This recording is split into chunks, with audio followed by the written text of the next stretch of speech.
দরজায় কড়া নাড়ছে দুর্গাপুজো এবং দুর্গাপুজোর বাকি আছে আর মাত্র কয়েকদিন এবং এই মুহূর্তে দুর্গাপুজোর প্রস্তুতি নিয়ে জানবো নরসিংদী থেকে আমাদের সাথে যুক্ত হবেন সঞ্জিত সাহার কাছ থেকে। সঞ্জিত সাহা।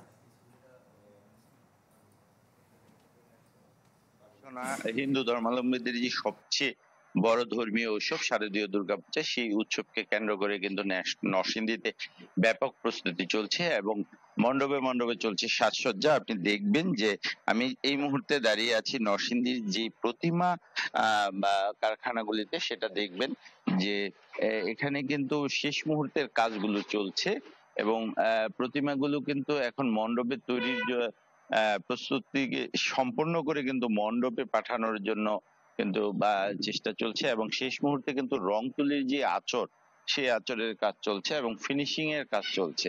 তো অল্প সময়ের মধ্যে সেই কাজগুলি শেষ করে আসলে এই প্রতিমাগুলোকে মণ্ডপে পৌঁছে দেওয়া হবে। এবং আপনি জানেন যে নরসিংদীতে এবছর ৩৪০টি মণ্ডপে কিন্তু পূজা অনুষ্ঠিত হবে এবং এই পূজাকে ঘিরে কিন্তু আইন শৃঙ্খলা বাহিনী কিন্তু তৎপর রয়েছে এবং নিরবিচ্ছিন্ন আহ ইয়েতে যেন বা পূজা সম্পন্ন হয়, সেই জন্য কিন্তু আইন শৃঙ্খলা বাহিনীর পক্ষ থেকে সর্বাত্মক প্রস্তুতি গ্রহণ করা হয়েছে।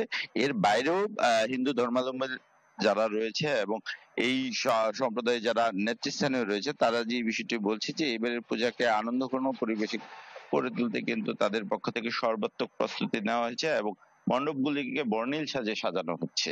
তো সব মিলিয়ে যদি আমি বলতে চাই যে নরসিংদীতে আসলে পূজার যে আয়োজন, সেই আয়োজনটা কিন্তু খুব জোরে সোরে চলছে এবং এখানে সকল ধরনের প্রস্তুতি প্রায় সম্পন্ন। অল্প সময়ের মধ্যেই কিন্তু প্রতিমাগুলোকে মণ্ডপে পৌঁছে দেওয়া হবে। তো এই ছিল সর্বশেষ অবস্থা। মূর্ছনা।